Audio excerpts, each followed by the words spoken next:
আল্লাহু আল্লাহু তুমি জাল্লে জালালুহু, শেষ করা তো যায় না গিয়ে তোমার গুণগান।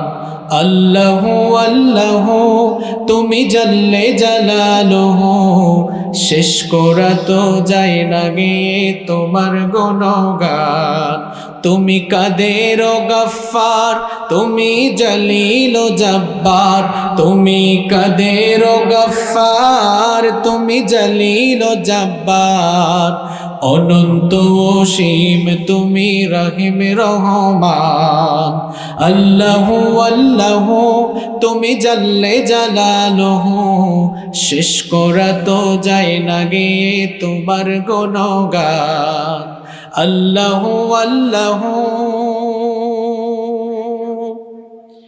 তুমি মাটির আদমকে প্রথম সৃষ্টি করিয়া ঘোষণা করিয়া দিলে শ্রেষ্ঠ বলিয়া। তুমি মাটির আদমকে প্রথম সৃষ্টি করিয়া ঘোষণা করিয়া দিলে শ্রেষ্ঠ বলিয়া। তাই নূরের ফেরেশতা করে আদমকে সেজদা, ও তাই নূরের ফেরেশতা করে আদমকে সেজদা। তুমি সবার চেয়ে দিলে মাটির মানুষকে সম্মান। আল্লাহু আল্লাহু তুমি জাল্লে জালালুহু, শেষ করা তো যায় না গে তোমার গুণগান। আল্লাহু আল্লাহু শিশু মুসা নবীরে যখন দুশ্মনেরই ডরে সিন্ধুকে ভরিয়া দিলে ভাষায় সাগরে। শিশু মুসা নবীরে যখন দুশ্মনেরই ডরে সিন্ধুকে ভরিয়া দিলে ভাষায় সাগরে। প্রাণে ছিল যাহার ভয় সেথায় পেল সে আশ্রয়। প্রাণে ছিল যাহার ভয় সেথায় পেল সে আশ্রয়। সেই দুশ্মনেরই হাতে তাহার বাঁচাইলে প্রাণ। আল্লাহু আল্লাহু তুমি জাল্লে জালালুহু, শেষ করা তো যায় না গিয়ে তোমার গুণগান। আল্লাহু আল্লাহু তুমি জাল্লে জালালুহু, শেষ করা তো যায় না গিয়ে তোমার গুণগান। তুমি কাদের ও গফফার, তুমি জলিল ও জব্বার, তুমি কাদের ও গফফার, তুমি জলিল ও জব্বার। অনন্ত অসীম তুমি রহিম রহমান। আল্লাহু আল্লাহু তুমি জাল্লে জালালুহু, শেষ করা তো যায় না গে তোমার গুণগান। আল্লাহু আল্লাহু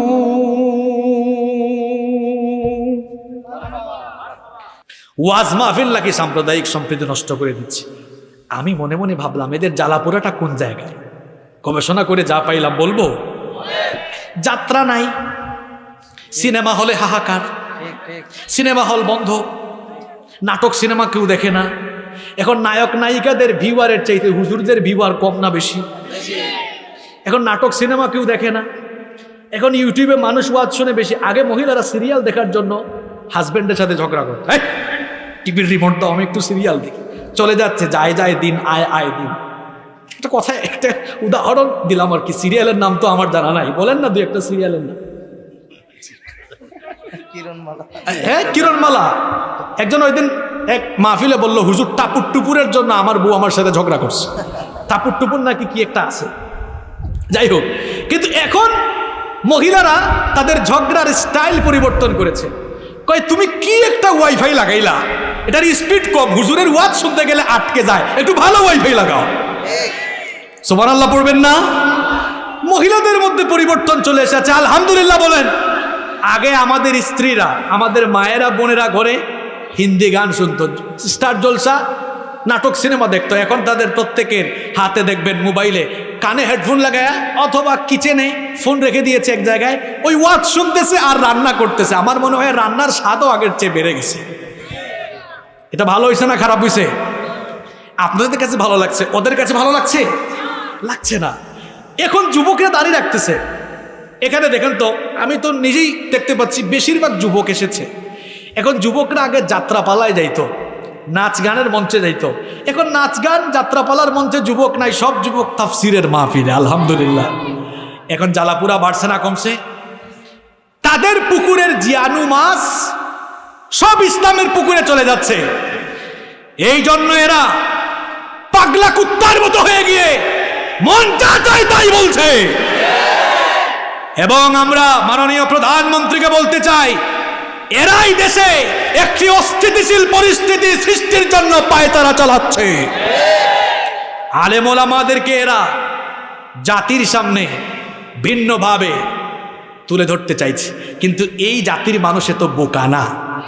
আলেমদেরকে এরা দুর্নীতিবাজ বলে আখ্যায়িত করছে। আরে বাপরে বাপ, 11,000 কোটি টাকার দুর্নীতি যারা করেছে, এই লিস্টে কি কোনো হুজুরের নাম আছে? কথা কন না কেন? আরেকজন যে 300 কোটি টাকা পাচার করলো, সে তো এখন জেলে আছে। আমি কারো নাম বলবো না।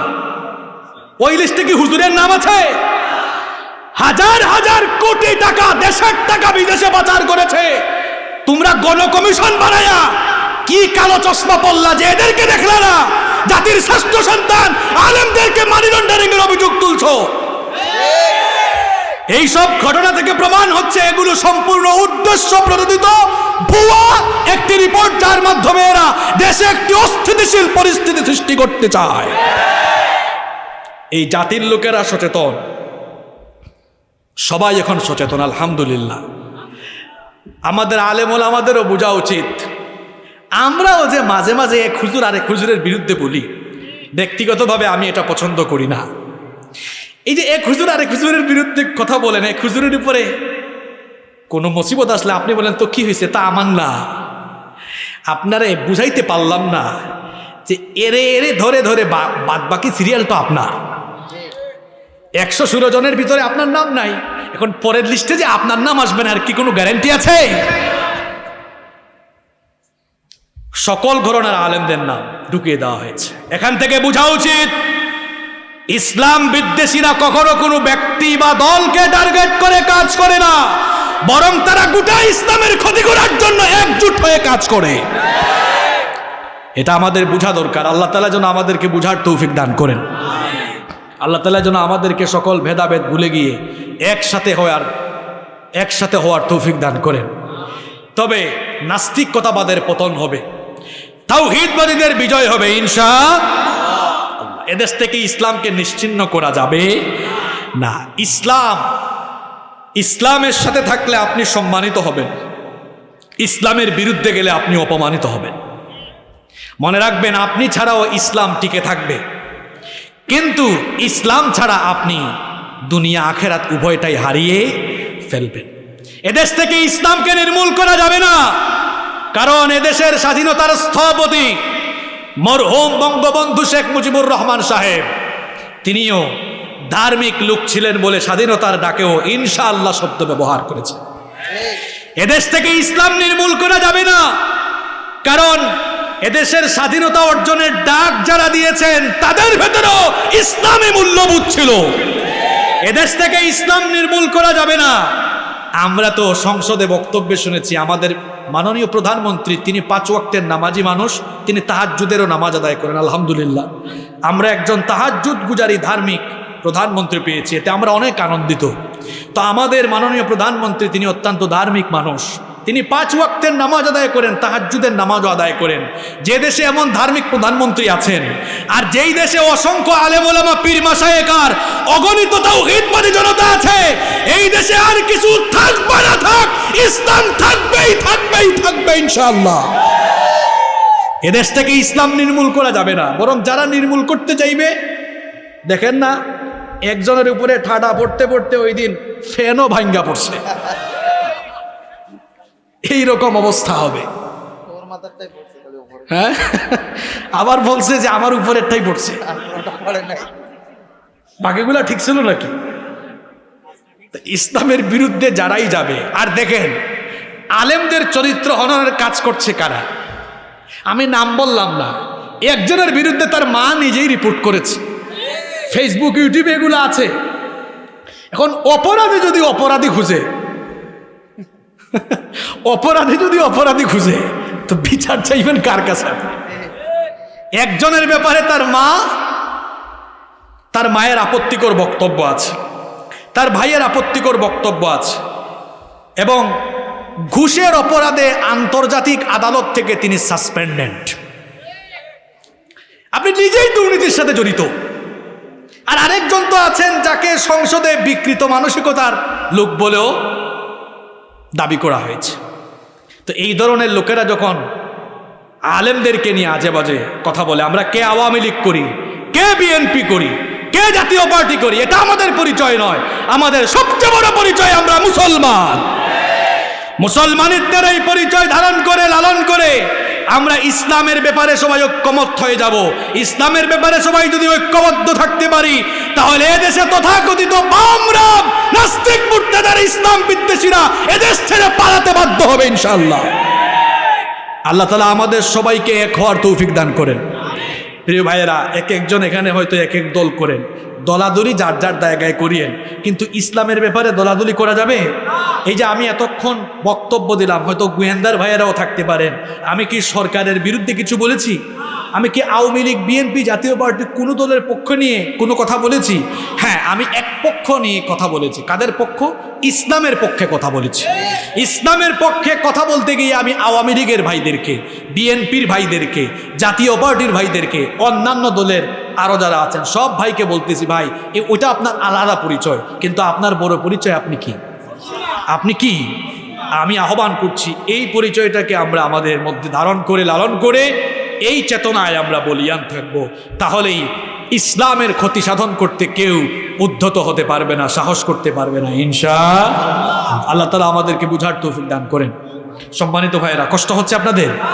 দেখছেন আবহাওয়াটা সুন্দর হয়ে গেছে, অল্প কিছুক্ষণ কথা শোনা যাবে তো ইনশাআল্লাহ। সম্মানিত ভাইয়েরা, আল্লাহ তাআলা আমাদেরকে এই দুনিয়াতে পাঠিয়েছেন। কেন পাঠিয়েছেন? কারণ কি? আমরা যেন তার ইবাদত করি, আমরা যেন তার গোলামি। রব্বুল আলামিন কি কারণে আমাদেরকে দুনিয়াতে পাঠালেন? কেন আমাদেরকে পয়দা করা হলো? কি কারণে আমাদেরকে দুনিয়াতে সৃষ্টি করা হলো? কোরআনুল কারীমের 51 নম্বর সূরা সূরাতুয যারিয়াতের 56 নম্বর আয়াতের মাধ্যমে আল্লাহ তাআলা সেই কথা আমাদেরকে জানিয়ে দিলেন। আল্লাহ তাআলা বললেন, ওয়ামা খালাকাতুল জিন্না ওয়াল ইনসা ইল্লা লিয়াবুদুন। আল্লাহ তাআলা বলছেন, I didn't create the jinn kind and mankind except my worship. আল্লাহ তাআলা বলছেন, আমি পৃথিবীতে জিন আর মানব জাতিকে আমার গোলামি ছাড়া, আমার দাসত্ব ছাড়া অন্য কিছুর জন্য সৃষ্টি করি নাই। তাহলে আমাদেরকে সৃষ্টি করা হয়েছে কার ইবাদতের জন্য? আসতে বলবেন না, একটু জুড়ে বলেন, কার ইবাদতের জন্য? আমরা সবাই গোলাম কার? সবাই গোলাম কার? আমরা কি শুধু গোলাম? না, গোলামের ঘরের, বান্দির ঘরের আমাদের 14 গোষ্ঠী কার গোলাম? আমাদেরকে আল্লাহর ইবাদতের জন্য, গোলামির জন্য সৃষ্টি করা হয়েছে। আমরা যেন আল্লাহর গোলামি না করি, আমরা যেন আল্লাহর ইবাদত না করি। একজন সব সময় আমাদেরকে ওয়াসওয়াসা দিয়ে আল্লাহর গোলামি থেকে ফিরায় রাখতে চায়। সবাই বলেন তো, ওই টেটনা পাখনাটার নাম কি? হ্যাঁ, মাশাআল্লাহ, বলেন ওই পাখনার নাম কি? এর বয়স আমাদের চেয়ে কম না বেশি? ইবলিসের বয়স কম না বেশি? আমাদের চেয়ে বুদ্ধিও বেশি, বয়সেও পাকনা, বুদ্ধিতেও পাকনা। সে সব সময় আমাদেরকে গুনাহ করাতে চায়। আমরা গুনাহ করলে সবচেয়ে খুশি কে? আরেকটু জোরে বলেন, সবাই বলেন। আমরা গুনাহ করলে সবচেয়ে বেশি খুশি হয় ইবলিস বা শয়তান। আর শয়তানকে আল্লাহ এমন এক ক্ষমতা দিয়েছেন, এমন পাওয়ার তার, আমেরিকার প্রেসিডেন্টেরও এত পাওয়ার না। রাশিয়ার প্রেসিডেন্ট ভ্লাদিমির পুতিন, যেই লোকটাকে নিয়ে মানুষের কৌতূহল সবচেয়ে বেশি, এর মতো এর চাইতে আরো বেশি ক্ষমতাসীন কেমন ক্ষমতাসীন? আচ্ছা বলেন তো, আমেরিকার প্রেসিডেন্ট হোক আর ভ্লাদিমির পুতিন হোক, আপনার শিরায় শিরায় বিচরণ করার ক্ষমতা কারো আছে? শয়তানের আছে না নাই? জোরে বলেন। এই শয়তান আমাকে আপনাকে ওয়াসওয়াসা দিয়ে সব সময় গুনাহ করাতে চায়, নামাজ থেকে দূরে রাখতে চায়, মিথ্যা বলাতে চায়, ঘুষ খাওয়াতে চায়, সুদ খাওয়াতে চায়, অন্যায়ের সাথে অপরাধের সাথে আমাদেরকে সম্পৃক্ত করাতে চায়। এই শয়তান সবসময় আমাদেরকে গুনাহ করাতে চায়। এই শয়তানের ওয়াসওয়াসা থেকে আপনি বাঁচবেন কেমনে? গুনাহ থেকে নিজেকে বাঁচাবেন কেমনে? আজ কুরআন হাদিস থেকে কিছু আমলের কথা, কিছু ফর্মুলা আপনাদেরকে দিয়ে যাব। এগুলো যদি আমরা বুঝতে পারি, এই আলোচনাটা যদি বুঝতে পারি, শয়তানের সাথে আমরা লড়াই করতে পারব। শয়তানের সাথে লড়াই করে শয়তানকে হারাতে পারবো, শয়তানের ধোঁকা থেকে নিজেকে বাঁচাতে পারবো ইনশাআল্লাহ।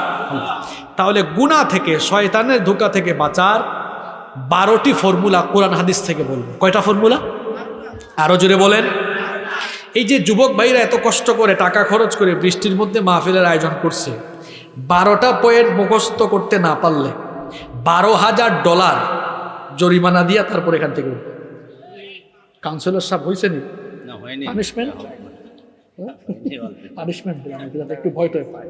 তবে আমার বিশ্বাস 12টা পয়েন্ট সবাই মুখস্থ করে ফেলবে ইনশাআল্লাহ। অনেক সহজ, পারবেন না ইনশাআল্লাহ?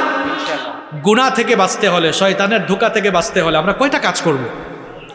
আরো জুড়ে আপনারা খান নাই? কয়টা?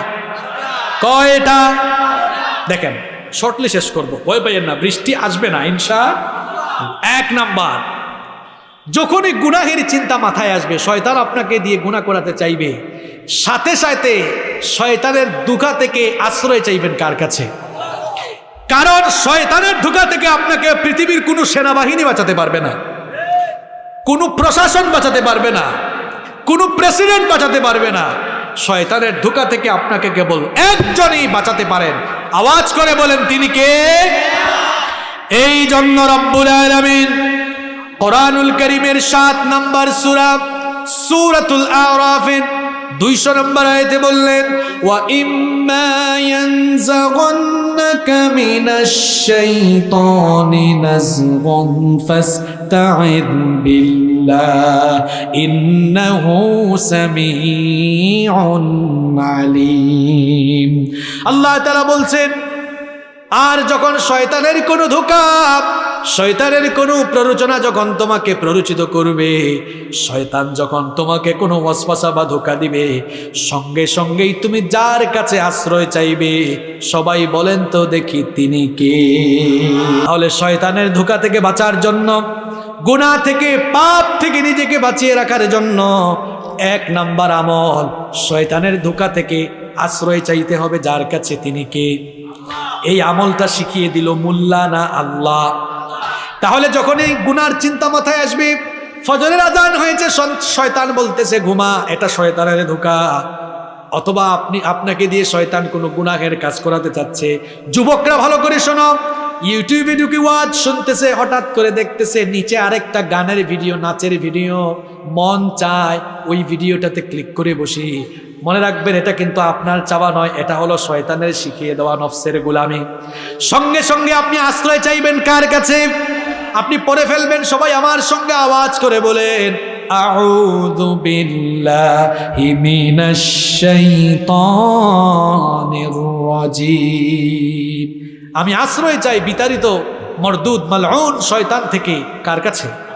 কার কাছে? দেখেন এই আমলটার ব্যাপারে নবীজি কত গুরুত্ব দিলেন। বুখারী এবং মুসলিম শরীফে হাদিস এসেছে, নবী করিম সাল্লাল্লাহু আলাইহি ওয়াসাল্লামের সামনে একদিন 2 জন লোক ঝগড়া করছিল।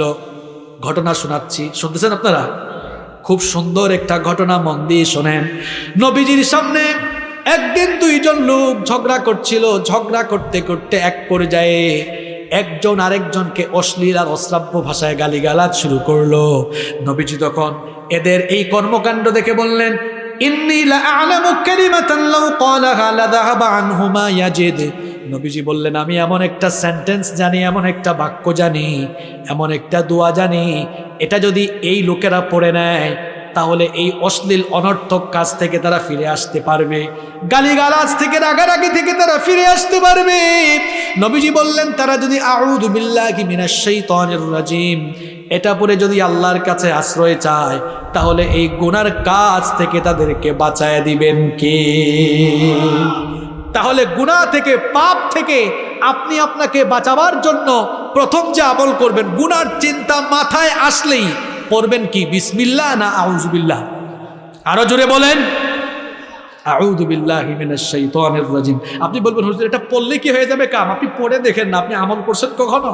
এটার পাওয়ার কেমন আপনি আমল করে দেখেন, দেখবেন আপনাকে বাঁচাই দিবেন কে? পাপ থেকে, গুনাহ থেকে, শয়তানের ওয়াসওয়াসা থেকে বাঁচার জন্য 2 নাম্বার ফর্মুলা হলো, গুনাহের চিন্তা, পাপের চিন্তা মাথায় আসা মাত্র একজনের কথা দিলে স্মরণ করবেন, তিনি কে? একজনকে ভয় করবেন, তিনি কে? কারণ যাদের হৃদয়ে ওই আল্লাহর ভয় আছে তারা কখনো আল্লাহর পথ ছেড়ে শয়তানের পথে যেতে পারে? যাদের হৃদয়ে আছে আল্লাহর ভয় তারা কভু পথ ভুলে যায় না। আল্লাহর প্রেম ছাড়াই দুনিয়ায় কারো কাছে কোনো কিছু চায় না, কারো কাছে কোনো কিছু চায় না। আল্লাহু আকবার। যখন আপনার গুনাহের চিন্তা মাথায় চলে আসবে, যদি আপনার পাপের চিন্তা মাথায় চলে আসে, শয়তান যদি গুনাহের জন্য ওয়াসওয়াসা দেয়, 2 নাম্বার আমল শিখিয়ে যাচ্ছি, যার কথা স্মরণ করে যাকে সঙ্গে সঙ্গে ভয় করবেন তিনি কে? রব্বুল আলামিন কোরআনুল কারীমের 7 নাম্বার সূরা সূরাতুল আরাফের 201 নাম্বার আয়াতে বললেন, ইন্নাল্লাযীনা তাকাউ ইযা মাসসাহুম তাইফুম মিনাশ শাইতানি তাযাক্কারু ফাইযা হুম মুবসিরুন। আল্লাহ তাআলা বলছেন নিশ্চয়ই যারা আল্লাহকে ভয় করে, শয়তান যখন তাদেরকে ওয়াসওয়াসা দেয়, গুনাহের জন্য, পাপের জন্য শয়তান যখন তাদেরকে ধোঁকা দেয়, সঙ্গে সঙ্গে তারা যার কথা স্মরণ করে, যাকে ভয় করে তিনি কে? আল্লাহর ভয় হচ্ছে এমন একটা জিনিস, এটা যদি কারো অন্তরে ঢুকে যায়, আপনি তাকে পিটাইয়াও কখনো জোর করে তাকে দিয়ে খারাপ কাজ করাতে পারবেন না। একটা ঘটনা আমার মনে পড়ে গেল, আমি কি বলবো না, খারাপ লাগতেছে আপনাদের? খুব সুন্দর একটা ঘটনা শোনাচ্ছি, এটা আমার নিজের বানানো ঘটনা না, ঘটনাটা বর্ণিত হয়েছে সুনানে বাইহাকির ভেতরে। আব্দুল্লাহ ইবনে ওমর রাদিয়াল্লাহু আনহু তিনি একবার তার সঙ্গী সাথীদেরকে নিয়ে এক সফরে বের হলেন। দুপুরের খাবারের সময় যখন হয়ে গেল, খাবার খাওয়ার জন্য তারা দস্তরখানা বিছালেন। এমন সময় দেখলেন একজন রাখাল তাদের পাশ দিয়ে যাচ্ছে। তাকে দেখে আব্দুল্লাহ ইবনে ওমর রাদিয়াল্লাহু আনহু বললেন, হে রাখাল, আমরা দুপুরের খাবার খাওয়ার জন্য দস্তরখানা বিছিয়েছি, তুমিও আসো আমাদের সঙ্গে খাবার খাও। রাখাল তখন বলল, আমাকে ইনভাইট করার জন্য আপনাদেরকে ধন্যবাদ, কিন্তু আমি তো আপনাদের সাথে খাবার খেতে পারবো না। আব্দুল্লাহ ইবনে ওমর রাদিয়াল্লাহু আনহু বললেন, কেন তুমি আমাদের সাথে খাবার খাবে না? রাখাল বলল, আমি তো রোজা রেখেছি, রোজা রাখার কারণে আপনাদের সাথে খাবার খাবো না।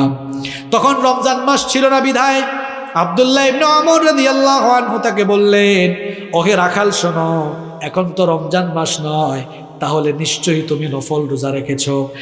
মরুভূমির এই রুক্ষ হাওয়ায় তুমি বিশাল পশুপাল চড়াতে এসেছ।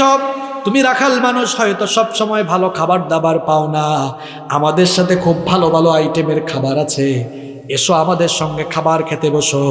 রাখাল তখন বলল, আমি তো ওই 0 দিনের জন্য আমল করে যাচ্ছি, নফল রোজা হলেও তোমাদের কথাই ভাঙবো না, কারণ আমি তো ওই 0 দিনের জন্য আমল করে যাচ্ছি যেদিন মানুষের আমল ছাড়া আর কিছু কাজে লাগবে না। খালি সুবহানাল্লাহ পড়ে গেলে চলবে না, ঘটনা শেষ না, আরো আছে। আব্দুল্লাহ ইবনে ওমর রাদিয়াল্লাহু আনহু চিন্তা করলেন, এই লোকটার মধ্যে পরহেজগারিতা আছে, তাকে আমি এমনি এমনি ছাড়বো না। আল্লাহকে কতটা ভয় করে এটা পরীক্ষা করে তারপরে আমি তারে ছাড়ব। তাকে বললেন, রাখাল এদিকে আসো, এই যে তুমি পশুর পাল নিয়ে এসেছো, ছাগল মেষ আছে, এগুলোর মালিক কে? এগুলোর মালিক কি তুমি নাকি? রাখাল তখন বলল, আমি একজনের গোলাম, আমি ওনার ছাগল পাল পশুপাল নিয়ে মেষপাল নিয়ে মরুভূমিতে চড়াতে এসেছি। আব্দুল্লাহ ইবনে ওমর রাদিয়াল্লাহু আনহু এবার পরীক্ষা করার একটা সূত্র পেয়ে গেলেন। তাকে বললেন, ঠিক আছে শোনো, এই পশুপাল থেকে একটা পশু আমার কাছে বিক্রি করো, আমি তোমাকে নগদ টাকা দিব, যত টাকা বলবে তত টাকা দিব। আবার তুমি তো রোজাদার মানুষ, আমার সঙ্গে খাবার খেলে না, পশু জবাই করে কিছু মাংস তোমাকে হাদিয়া দিব, যেন ইফতারিতে তুমি ওই মাংস খেতে পারো। তখন রাখাল বলল, মুসাফির, আমি তো তোমাকে আগেই বলেছি এই পশুপালের মালিক আমি নই, তারপরেও কেন জেনে শুনে আমাকে এই অফার করছো? আমি তোমার কাছে বিক্রি করলে আমার মালিককে গিয়ে কি বলবো? কারণ এই পশুপালের প্রকৃত মালিক তো হলেন তিনি। আব্দুল্লাহ ইবনে ওমর রাদিয়াল্লাহু আনহু তো তাকে পরীক্ষা করছেন, এই জন্য তাকে বললেন, শোনো, তুমি তোমার মালিককে গিয়ে বলবা এরকম বিশাল পশুপাল মরুভূমিতে নিয়ে আসলে সবার জানা কথা, এটা বাঘের আক্রমণে বাঘ তো দুই একটা পশু খেয়ে ফেলতে পারে, তুমি গিয়ে বলবা আজ বাঘ আক্রমণ করেছিল, একটা খেয়ে ফেলেছে, তোমার মালিককে তুমি যে কোনো কায়দায় চাইলে বুঝ দিতে পারবা। তখন রাখাল বলল, দেখেন, এমন রাখাল স্কুলে পড়ে নাই, কলেজে পড়ে নাই, মাদ্রাসায় পড়ে নাই, বিশ্ববিদ্যালয়ে পড়ে নাই, এত উচ্চ শিক্ষিত না, ঈমান আনার পরে আল্লাহকে ভয় করে জীবনযাপন করে, তাকওয়া তার ভেতরে আছে, আল্লাহর ভয় তার অন্তরে আছে। রাখাল তখন বলল, মুসাফির শোনো, আমি হয়তো মিথ্যা বলে, আমি হয়তো প্রতারণা করে, ধোঁকাবাজি করে আমি বাড়িতে গিয়ে আমার মালিককে যে কোনো কায়দায় বুঝ দিতে পারবো, কিন্তু তোমার কাছে আমার প্রশ্ন হচ্ছে, আইন আল্লাহ, আমার আল্লাহ কোথায়? আমি হয়তো মিথ্যা বলে বাড়িতে গিয়ে আমার মালিককে বুঝ দিতে পারবো, কিন্তু আমার মালিকের মালিক, তোমার মালিক, আমার মালিক, বিশ্বজাহানের মালিক যিনি, তাকে ধোঁকা দেওয়া কি কারো দ্বারা সম্ভব নাকি? আল্লাহু আকবার। এর নাম তাকওয়া, এর নাম আল্লাহর ভয়।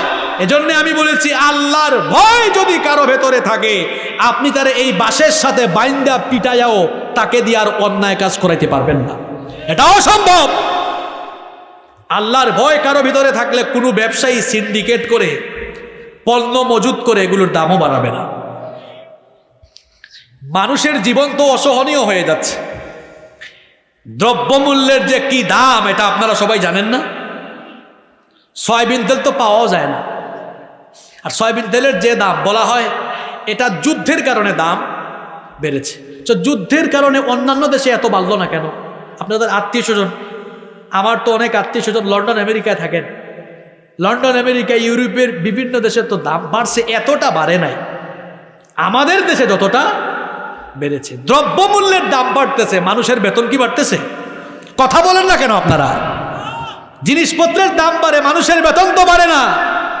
যদি মানুষের বেতন বাড়তো আর অন্যদিকে দ্রব্যমূল্যের দাম বাড়তো, মানা যেত, জিনিসপত্রের দাম বাড়তো তো কি হয়েছে, আপনি তো বেতনও বেশি পান, বেতন তো আগের জায়গায়, কিন্তু জিনিসপত্রের দাম তো ডবল হয়ে গেছে, 3 গুণ হয়ে গেছে কোনোটা। দায়িত্বশীল মহলকে বলবো এই দিকে নজর দেন, আল্লাহ যেন বুঝার তৌফিক দান করেন। আল্লাহর ভয় থাকলে দেখেন কেউ কখনো অন্যায় করবে না, কেউ অন্যায় করবে না। এই ঘটনা আপনারা সবাই জানেন, জাস্ট বোঝানোর জন্য বলছি। এই যে যারা ব্যবসা করে কখনো 2 নাম্বারই করবে না, খাদ্যে ভেজালও দিবে না। ওমর রাদিয়াল্লাহু আনহুর ঘটনাটা আপনারা জানেন, আমি 30 সেকেন্ডে কেন বলছি, জাস্ট বোঝাবার জন্য। ওই মা মেয়ের কাহিনী জানেন না আপনারা, যে মা মেয়েকে বলল শেষ রাতে দুধে পানি মিশা, আর মেয়ে মাকে কি বলল, না এটা নিষেধ, আল্লাহও নিষেধ দিয়েছেন, আর ওমর রাদিয়াল্লাহু আনহু রাষ্ট্রপ্রধান, তিনিও নিষেধ দিয়েছেন, এটা করব না। মা মেয়েকে বলল যে ওমর কি আর আমাদের কাজ কারবার দেখে, অথচ তিনি দেয়ালে আড়ি পেতে সব শুনতেছিলেন। মেয়ে দেখেন, আমি আল্লাহর ভয়টা বুঝাচ্ছি। মেয়ে কি বলেছিল? বলেছিল ওমরের চোখে ফাঁকি দিতে পারবো, তিনি হয়তো ঘুমাচ্ছেন, কিন্তু ওমরের মালিক, তোমার আমার মালিক, বিশ্বজাহানের মালিক, তিনি তো ঘুমান না, তিনি সব কিছু দেখেন কিনা। এ যুবক আর তরুণ ভাইয়েরা, ছাত্র ভাইয়েরা, তোমরা যারা কলেজ বিশ্ববিদ্যালয়ে পড়ো, শোনো, কেমনে গুনাহ থেকে বাঁচবা, আল্লাহর ভয়টা নিজের ভেতরে পয়দা করো। তথ্য প্রযুক্তি আজ যুব সমাজকে ধ্বংসের দিকে নিয়ে যাচ্ছে। বিশেষ করে যার হাতে একটা স্মার্টফোন আছে, যার কাছে স্মার্টফোন আছে, নষ্টের দিকে, ধ্বংসের দিকে যাওয়ার সুযোগ তার জন্য কম না বেশি? আসতে বলবেন না, জোরে বলেন, কম না বেশি? এই যে রাতের বেলা এরা বাড়িতে ঘুমাবে, আবার আমার ওয়াজ এখন অনেকের সাথে মিলেও যেতে পারে, অনেকে ওয়াজে না এসে রাতের বেলা হেডফোন লাগাইয়া হয়তো দেখতেছে শুনতেছে অথবা হ্যালো হ্যালো করতেছে। কেমনে ওয়াজটা মিলে দেখেন, আল্লাহর ভয় কারে বলে?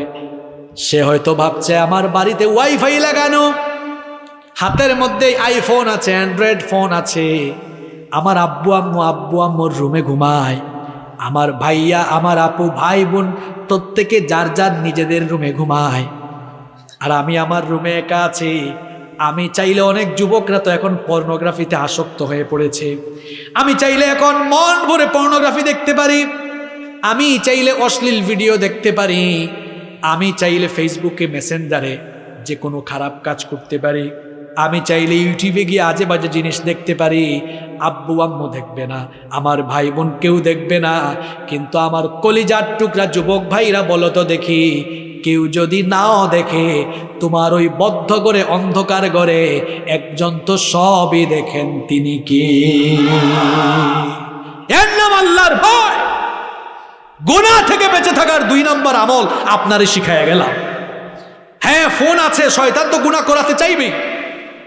শয়তান বলবে তোর তুই এমবি রাখতেছে না, তোর বাপ ওয়াইফাই এর বিল দেয়, তুই ঢোক পর্নোগ্রাফি দেখ, এটা শয়তান বলবে। গুনাহ, এই পাপ থেকে বাঁচবেন কেমনে? সাথে সাথে আল্লাহকে স্মরণ করে ভয় করে ফেলবেন। কারে ভয় করবেন? কাকে? গুনাহ থেকে বাঁচার 3 নাম্বার আমল হচ্ছে, গুনাহ থেকে বাঁচার জন্য 3 নাম্বার যে কাজটি করবেন, সবসময় মৃত্যুর কথা স্মরণ করবেন। কিসের কথা স্মরণ করবেন? এই যে ঘুষ খান, আজকে আমার কাছ থেকে একজন ঘুষ চাইছে। আজকে আমি যখন ভোরবেলা রওনা দিলাম, এক সার্জন আমার কাছ থেকে ঘুষ চাইছে। এমনি এমনি কই বকশিস দেন, ঈদ গেছে, টাকা পয়সা নাই। এটার নামও দিছে তারা হাদিয়া না, বকশিস। আমার ড্রাইভারকে বলে আমারে ঘুষ দিয়েন না, ঘুষ তো খারাপ জিনিস, হুজুরও বসে আছেন, ঘুষ দিয়েন না, আমারে কিছু বকশিস দেন, চা পান খাবো। কায়দা করে নিচ্ছে। এখন দেখেন অবস্থা কি, আমার ড্রাইভার বেচারা লাইসেন্সের কাগজের মেয়াদ শেষ। আপনার আবার ভাবিয়েন না তো হুজুর ঠিকই তো করছে, এটার মেয়াদ শেষ, জমা দিয়েছে। জমা দেওয়ার পরে তাকে এটা আবার পরে তাকে আবার পরে এটা প্রসেসিং আছে, সব কিছু ওকে আছে। এরপরেও ঘুষ নিচ্ছে। অনেকে আছে সুদখোর, সুদ খাচ্ছে, সুদ খাওয়া হালাল না হারাম। অনেকে আছে অন্যায় করছে, পাপ করছে, মানুষের জায়গা জমি দখল করছে। এইরকম মানুষ আপনাদের সাতক্ষীরাতে নাই? আপনারাই বলছেন আছে, আমার কোনো দোষ নাই। মানুষের জায়গা জমি দখল করে, অন্যায় করে, অপরাধ করে, জুলুম করে, মানুষের নামে অন্যায়ভাবে মামলা দেয়, এরকম আছে না নাই? এই যে ইচ্ছা মতো গুনার কাজ করে, গুনার চিন্তা মাথায় আসবে, ঘুষের টাকা কেউ নিয়ে আসবে, 500 টাকা 1000 টাকার নোট দেখলে মাথা খারাপ হয়ে যায়। কিন্তু মনে রাখবেন রে ভাই, 1000 টাকা 500 টাকার নোট হয়তো পকেটে ঢুকাইছেন, খাবার আগেই হয়তো কবরে চলে যাওয়া লাগতে পারে। এই জন্য গুনাহ থেকে বাঁচার 3 নাম্বার আমল শিখায় গেলাম। গুনাহ করার চিন্তা, অন্যায়ের চিন্তা, অপরাধ করার চিন্তা যখন মাথায় আসবে, তখন যে জিনিসটার কথা স্মরণ করবেন সেটার নাম কি? মৌত। সেটার নাম কি? কারণ আপনি যে এখানে আসছেন, বাড়িতে যেতে পারবেন গ্যারান্টি আছে?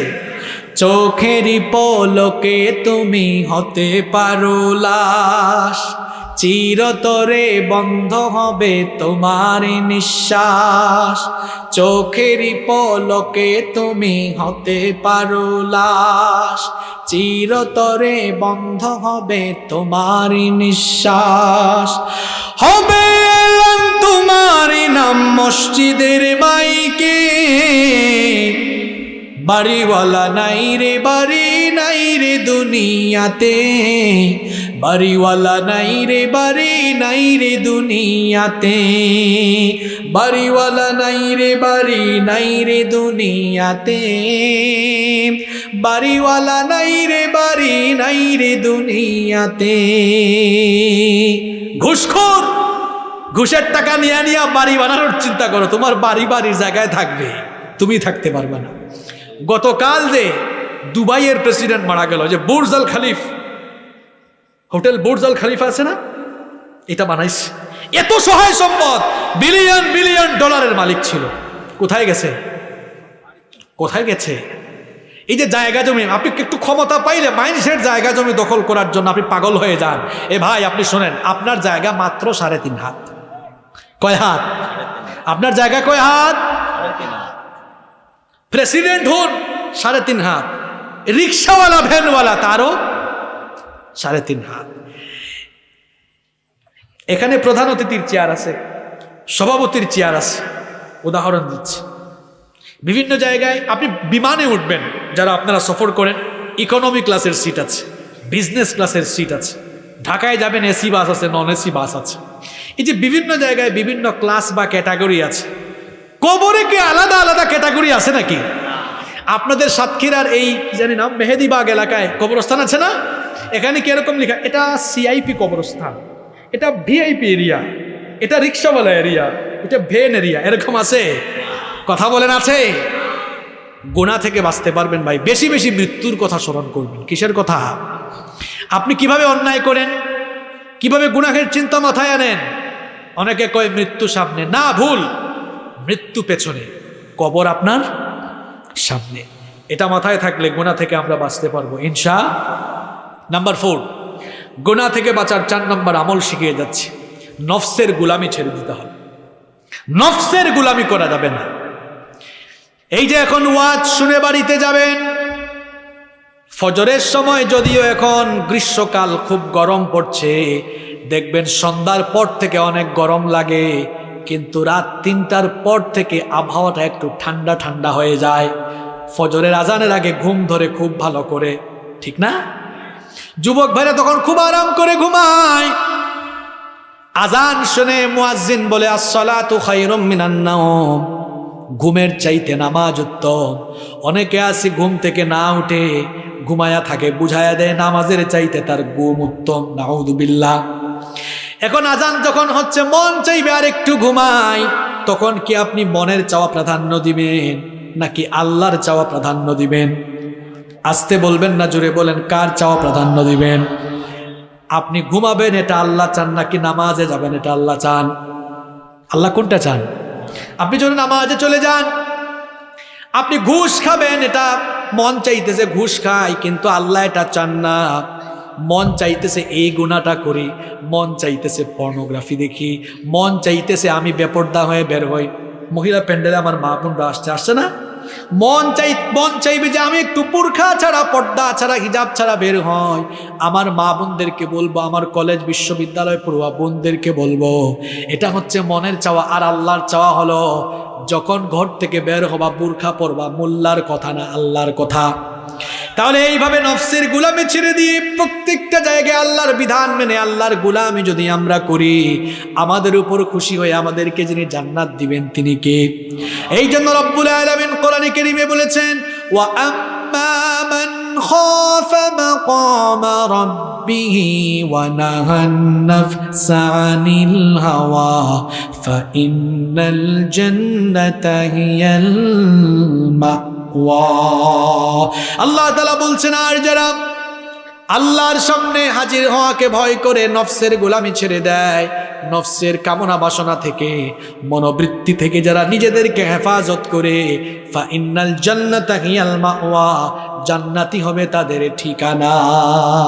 সুবহানাল্লাহ। আল্লাহ তাদের কাতারে আমাদেরকে শামিল করে নেন। আপনাদের কষ্ট হচ্ছে? 10 মিনিট থাকা যাবে না? কেউ উঠিয়েন না, একদম 12 পর্যন্ত শুনে যান। 4টা বলে ফেলছি, বাকি 8টা 8 মিনিটে বলবো। নাম্বার 5, গুনাহ থেকে বাঁচার 5 নাম্বার আমল শেখাচ্ছে। এগুলো গবেষণালব্ধ কথা, বুঝে যান। গুনাহ থেকে বাঁচার 5 নাম্বার আমল, কখনো একা থাকবেন না। একা থাকবেন না। একা থাকলেই আপনারা শয়তান ধরবে। মানুষ বলে না, অলস মস্তিষ্ক কি জানি কয়, শয়তানের। অনেক যুবকরা বলে, হুজুর আমি একটু পর্নোগ্রাফিতে আসক্ত। আমরা তো ইয়াং, আমাদের কাছে যুবকরা বেশি আসে। মাঝে মাঝে যুবকরা বলে, হুজুর পর্নোগ্রাফিতে আসক্ত হয়ে গেছে, এখান থেকে বের হতে চাই, কি করব? আমি বলি, মনে হয় একা থাকার অভ্যাস আছে। হ্যাঁ দেখছেন, রোগ ধরছি। ভাই আপনি কখনো একা থাকবেন না। রাতের বেলা ঘুমাবেন আপনার রুমে, অন্য একটা খাটে আপনার ছোট ভাই বোন, ছোট ভাই থাকলে অন্য কাউকে আপনি রাখেন। আর বাবা মাদেরকে বলছি, বাবারা শোনেন, আমরা হুজুররা মাহফিলে আসলেই আবদার থাকে আপনাদের, হুজুর যাই ওয়াজ করেন মা বাবার খেদমতের ব্যাপারে কিন্তু একটু বললেন। এটা ওনাদের আবদার, সারা জীবনে আবদার। এক লোক গাছ লাগায় নাই, গাছ না লাগিয়ে ফলের আশা করে বসে আছে, অথবা গাছ লাগিয়েছে কিন্তু গাছকে বাঁচায় রাখতে হলে এটার গুড়ায় পানি ঢালতে হয়, পরিচর্যা করতে হয়, ওইটা সে করতেছে না। মানে গাছ লাগায় বলতেছে আম গাছ লাগাইছি ফল পাব। গাছ লাগিয়ে পরিচর্যা না করে ওই গাছ থেকে ফলের আশা করা যেমন বোকামি। আপনারা যেখানে বসছেন এখানে তো মনে ধানের ক্ষেত ছিল, হ্যাঁ? এই ক্ষেত দিয়ে উদাহরণ দেই, এখানে যে ক্ষেত লাগাইছিল সে যদি, আচ্ছা আমাদের সিলেটে বলে এটাকে ওই জ্বালা, মানে ওই যে যখন ফালায় আর কি ধান, আপনারা কি বলেন? বীজ। ওই বীজ ফালানোর পরে আরেক জায়গা থেকে বীজ উঠাই আনে না, রুয়া। আমরার লগে আপনারা মিললো কিনা, পুরা সিলেটে কই দিলাম, মিলে গেছে। আমরাও বলি রুয়া, আপনারাও বলেন রুয়া, তাইলে আপনারা আমরা মিলে গেছি, এক হয়ে গেছি, অসুবিধা নাই। আচ্ছা, তাহলে তো বোঝাতে খুব ভালো হবে, এটাকে আপনারাও রুয়া বলেন, তাই না? আচ্ছা, এখানে যিনি রুয়া লাগাইছে উনি যদি রুয়া লাগাইয়া এরপরে মাঝে মাঝে এখানে এসে না দেখে যে গরু ছাগল খায় কিনা, অথবা পোকা লাগলো কিনা, একটু সার দেওয়া লাগে কিনা, অথবা এটা মনে হয় বুড়ো ধান ছিল না, তাইলে আগাছা টাগাছা পরিষ্কার করা লাগে কিনা, অর্থাৎ উনি যদি পরিচর্যা না করে শুধু রুয়া লাগাইয়া ধানের আশা করা যায়? সন্তান জন্ম দিয়াও খেদমতের আশা করা যায় না ততক্ষণ। রুয়া লাগাইয়া পরিচর্যা না করে ধানের আশা করা যেমন বেকুবি, তেমনি সন্তান জন্ম দিয়া সন্তানকে পরিচর্যা দিন শিখাইয়া সঠিকভাবে লালন পালন না করে ওই সন্তানের কাছ থেকে খেদমতের আশা করাও মারাত্মক বোকামি। সন্তানের পরিচর্যা করা লাগবে আপনাকে, তাকে দিন শেখাতে হবে। আপনি সন্তানকে সব শিখাই ফেলছেন। ওই দিন এক জায়গায় মাহফিলে গেছি, একজন কয় হুজুর এটা আমার ছেলে, বড় ছেলে, এটা আমার ছোট ছেলে। বললাম মাশাআল্লাহ, খুব সুন্দর। কয় হুজুর জানেন এটা এ লেভেলে, এটা অ লেভেলে। বললাম ভেরি গুড। কয় তারা আপনার সাথে ইংরেজিতে কথা বলতে পারবে। আমি বললাম দ্যাটস ফাইন। আমি বললাম এরা কি কোরআন পড়তে পারে? কয় না হুজুর, এটা এখনো পড়ে নাই, পড়াবো আর কি। পৃথিবীতে কোরআনের চাইতে দামি বই আছে? এটা প্রাইসের দিক থেকে বলছি না, মর্যাদার দিক থেকে। অন্য কোন বই আছে?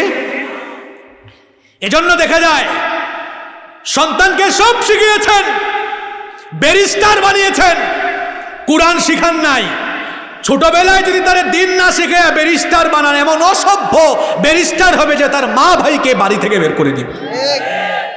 ছোটবেলা কোরআন না শিখে ডাক্তার বানাবেন, এ আপনারে ঘাট ধরে বাড়ি থেকে বের করে অল্ড হোম, বৃদ্ধাশ্রমে রেখে আসবে। কিন্তু আপনি তারে ছোটবেলায় কোরআন হাদিস শিখায় ডাক্তার বানাবেন, ইঞ্জিনিয়ার বানাবেন, লয়ার বানাবেন, ব্যারিস্টার বানাবেন, দেখবেন আপনারে মাথায় তুলে রাখবে, সম্মান করবে, ঠিক কি না? এজন্য কি করবেন? সবার আগে শিক্ষা দেওয়ার ক্ষেত্রে আপনার সন্তানকে teach your children the holy book Quran. Teach your children the holy book Quran. আপনার সন্তানকে কোরআন শিখান, তার হাতে এই কোরআন তুলে দেন। The holy book Quran will teach your children everything.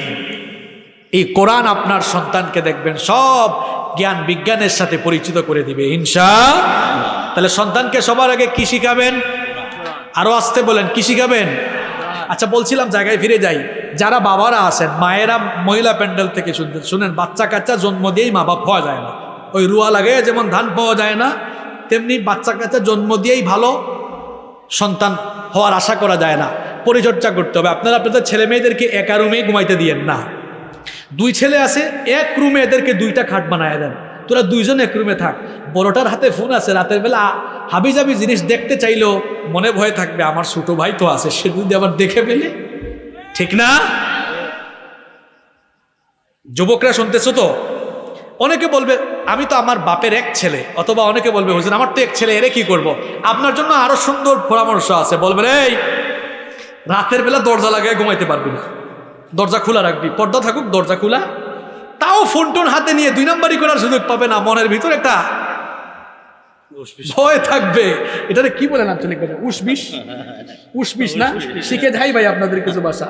মনের বিষয়ে উসবিস করবে, আর সিলেটে বলে মনের বিষয়ে উসাই টুসাইট করবো। কিছু কিছু মিল আছে প্রায়, উসবিস আর উসাই টুসাইট একই কথা, তাই না? তো উসবিস করবে, কোন সময় আব্বু আসে, কোন সময় আম্মু আসে। এটা করা যাবে তো ইনশাল্লাহ? গুনাহ থেকে বাঁচার ফর্মুলা বলে দিচ্ছি। এরপরে নাম্বার 6, 6 নাম্বার, গুনাহ থেকে বাঁচতে হলে গুনার উপাদান থেকে বাঁচতে হবে। অনেকে বলে হুজুর রাতের বেলা ফোন হাতে নিলে সমস্যা আছে, আমার ইউটিউবে যাইতে মন চায়, নাটক দেখতে মন চায়। তো যদি দেখতে মন চায় রাতের বেলা হাতে নিলে, রাত 10টার পরে ফোন আর হাতে নিও না, এটা রেখে দাও ড্রয়ারের ভিতরে। গুনাহ থেকে এভাবে বাঁচতে হয়। যদি বলেন না হুজুর ড্রয়ারে রাখলেও ফোন আনতে মন চায়, ঠিক আছে, একেবারে ওয়াইফাইয়ের সুইচ বন্ধ রাত 10টার পরে।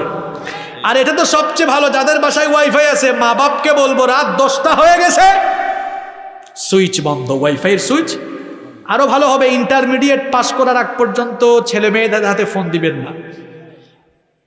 আপনারা মনে হয় আমার এই কথাটা এর আগে ফেসবুকে ইউটিউবেও মনে হয় অনেকে শুনছেন, যুবকরা মনে হয় শুনছে, এটা আমি বলি সব জায়গায়। এটা নষ্ট হয়ে যেতে পারে। একবার এক জায়গায় আমি গেছি, একজন কয় হুজুর জানেন আমার মেয়ে এখন ওই ক্লাস 8-এর পরে একটা পরীক্ষা দেয় না, নাম কিটা, জেএসসি, কয় জেএসসি পরীক্ষায় A+ পাইছে। আমি বললাম মাশাআল্লাহ। কয় হুজুর আমি তো খুশি হয়ে আইফোন একটা গিফট করে ফেলছি। বললাম ভালো করছেন, কিছুদিন পরে আপনারা জামাই গিফট করবে। কয় হুজুর এমন কথা কইতে পারলেন? আমি বললাম হ্যাঁ, এত ছোট বয়সে তার হাতে আপনি ফোন দিয়েছেন কেন? এ ভাইরা তোমরা শোনো, তোমরা যারা যুবক আছো, কলেজ বিশ্ববিদ্যালয়ে পড়ো, এই যে আমার কাছে বাটন ফোন এটা এখনো আছে।